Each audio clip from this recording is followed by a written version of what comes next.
I am Dustin Lampros, also known as Scrappy. I'm a small town kid chasing big dreams.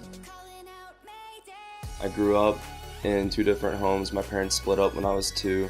My mom lived in town, Freeburg. My dad lived on the outside of Freeburg in the country. Growing up, I played football, baseball, basketball. Football is actually how I got my nickname, Scrappy.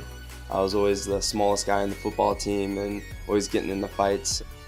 My buddy came over and he had a black eye, and I asked him where he got it from, and he told me he recently joined a gym and was doing boxing and kickboxing and MMA lessons. He invited me and the rest was history.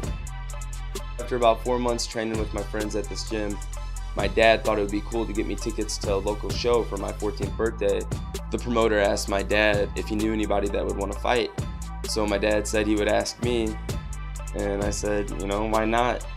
We'll have headgear and shin guards on. I don't think I can get that hurt. Walking into my first kickboxing fight, I was pretty nervous. I just watched the fight before and the guy got knocked out cold through the ropes. He was just hanging there. So right before I walked out, I was really scared. I ended up winning.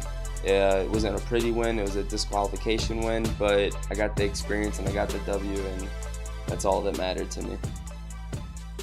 When I was 17 years old, I ended up meeting Tyron Woodley in St. Louis, and he invited me out to his new gym that he was about to start up. I started training with Tyron Woodley full time, and I had my first 3 fights under him. In my 3rd amateur fight, I ended up shattering my hand and kind of sidelined me for a while. I ended up losing my job, my girlfriend and I split up, and then I ended up getting caught selling fake IDs. It was about that time my buddy, Garrett Gross, he ended up calling me and said that he might have an opportunity for me to come out to South Florida and live with him and stay at the sports academy and be an RA out there. I ended up packing my car at 20 years old and I drove down.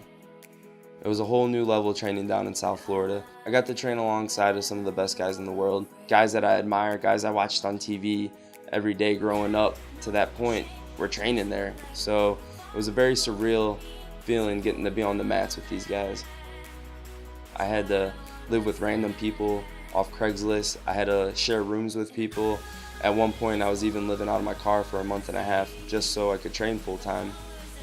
About a year and a half living down in South Florida is when I really figured out my purpose in life, and I realized that I want to use my actions inside the cage to create a platform for me so I can reach out to people like myself from small areas to let everyone know that anything's possible. It doesn't matter who you are or where you come from, that you can do anything if you want it bad enough. After 3 years, I ended up having to leave American Top Team in South Florida. I came back to Freeburg to help my mom out. She wasn't doing too well. She's raising my little brother alone, so I thought it would be a good time for me to come back. I didn't know what I was going to do with my fight career. I didn't know who I was going to train with coming back here. I reached out to Jesse Finney. He ended up helping me out a lot and letting me come train back here at his gym at Finney's MMA in St. Louis. I started training at Finney's MMA, and about 2 months after that, I made my pro debut for Shamrock FC.